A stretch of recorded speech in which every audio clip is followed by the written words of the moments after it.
Welcome to all my YouTube channel. ಇವತ್ತು ನಾವು one of the famous temple ಆಗಿರುವಂತಹ ಕಾರ್ಯಸಿದ್ಧಿ ಆಂಜನೇಯ ದೇವಸ್ಥಾನಕ್ಕೆ ಬಂದಿದ್ದೀವಿ. ಇದು ಬೆಂಗಳೂರಲ್ಲಿ ಒಂದು ಫೇಮಸ್ ಟೆಂಪಲ್ ಅಂತಲೇ ಹೇಳ್ಬೋದು. ಸಾರಿ, ಆ್ಯಕ್ಚುಲಿ ನನಗೆ ಒಳಗಡೆ ವಿಡಿಯೋ ಮಾಡೋದಕ್ಕೇ ಆಗಿಲ್ಲ, ಫುಲ್ ರಶ್ ಇತ್ತು ಆ್ಯಂಡ್ ಪರ್ಮಿಷನ್ ಕೂಡ ಕೊಡಲ್ಲ. ನೆಕ್ಸ್ಟ್ ನೀವು ನೋಡ್ಬೋದು, ಏನಪ್ಪ ಬರೀ ತೆಂಗಿನಕಾಯಿ ತೋರಿಸಿದ್ದಾರೆ, ತೆಂಗಿನಕಾಯಿ ಇದೆ ಅಂತ.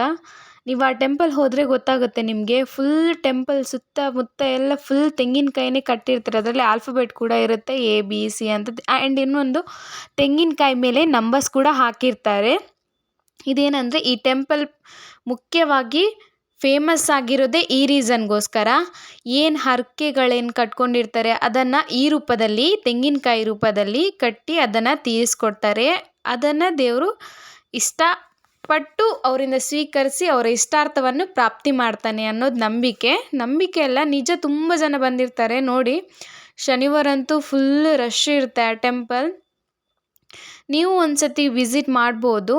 ಆ್ಯಂಡ್ ನೀವು ನೋಡ್ಬೋದು, ಇಲ್ಲಿ ಬೋರ್ಡ್ ಹಾಕಿದ್ದಾರೆ, ಏನು ಪೂಜೆದು, ಹೇಗೆ ಮಾಡೋದು, ಏನು ಪ್ರೊಸೆಸ್, ಎಷ್ಟು ದಿನ ಮಾಡಬೇಕು ಎಲ್ಲನೂ ಈ ಬೋರ್ಡ್ನಲ್ಲಿ ಹಾಕಿ ಇಟ್ಟಿದ್ದಾರೆ. ನೀವು ಒಂದ್ಸತಿ ನೋಡಿ, ಅಲ್ಲಿ ಕೆಳಗಡೆ ಇನ್ಸ್ಟಾಗ್ರಾಮ್ ID ಎಲ್ಲನೂ ಇದೆ ಅವ್ರದ್ದು. ನೀವು ಒಂದ್ಸತಿ ಚೆಕ್ ಮಾಡಿ. ನೆಕ್ಸ್ಟ್ ಇದು ಅಲ್ಲೇ ಹೊರಗಡೆ, ಅಂದರೆ ಒಳಗಡೆ ಫುಲ್ ರಶ್ ಇತ್ತಲ್ಲ, ನಂಗೆ ದೇವರನ್ನು ನೋಡೋದಕ್ಕಾಗಿಲ್ಲ, ಆಂಜನೇಯನ. ಸೊ ಹೊರಗಡೆನೂ ಇದೆ. ಇದಕ್ಕೆ ಆಂಜನೇಯ ಫೇವ್ರೇಟ್ ಆಗಿರುವಂತಹ ವೀಳ್ಯದೆಲೆ ಹಾಗೂ ತುಳಸಿ ಎಲೆನ ಹಾಕಿ ಅವನಿಗೆ ಅರ್ಪಣೆಯನ್ನು ಮಾಡಿದ್ದಾರೆ. ಈ ವಿಡಿಯೋ ಇಷ್ಟ ಆದರೆ ಲೈಕ್ ಮಾಡಿ. Thank you all. ಬಾಯ್.